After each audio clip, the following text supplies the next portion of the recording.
انا اسفه على التاخير. الفيديو عملته عشان كذا حد طلبوا مني. هنعمل الفراخ المشويه في الفرن بخطوات بسيطه خالص. انا عندي الفراخ كنت غسلاها ونقعاها في محلول ملح وليمون لمده ساعتين. ونشيلها واغسلها كويس واحطها في بوله عندنا او في طبق، وانزل عليها ببصلايه مبشوره مبشوره او مضروبه في الكبه، عليها طماطميه مبشوره، عليها التوابل ملح فلفل بابريكا جوز الطيب ورق لورا مرق الدجاج ايه تاني. لو افتكرت هقول تاني هكتبها لكم. هنزل عليهم بمعلقتين كبار من اي زيت نباتي عندي، هنزل عليهم بعصير ليمون، وابدا بقى امكس كل ده مع بعض كده مع الفراخ. وهنضيف 2 حبهان برضو.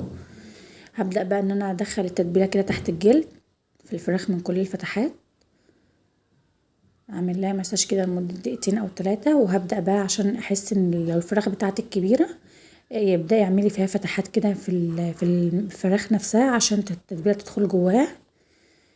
لو الفراخ بتاعتك مثلا كيلو ونص عادي ما تعمليش فتحات فيها، لو عايزه التتبيله تبقى منها فيها كده وخلاص. انا الفرخه بتاعتي 2 كيلو ونص، فانا عملت فتحات عشان التتبيله تدخل جواها، وخرمها كده بالسكينه وهسيبها في التتبيله كده لمده ساعتين. ما ينفعش عشان تديكي جوده حلوه لازم اسيبها في التتبيله في التلاجة لمده ساعتين على الاقل.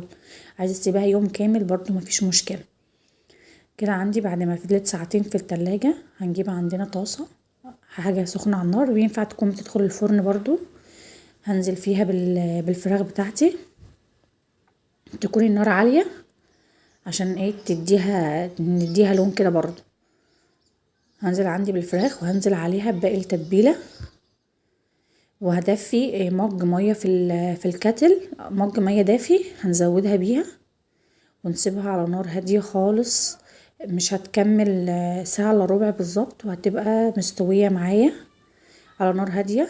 وبعد كده هي دوبك هنعلي عليها تاخد غلوتين، واول ما تبتدي تغلي هنوطي عليها خالص ونسيبها ساعة الا ربع بالظبط. هتبقى جاهزة عندي، هحمر بس وشها في الشواية في الفرن وهتطلع عندي بالجمال والعظمة ده.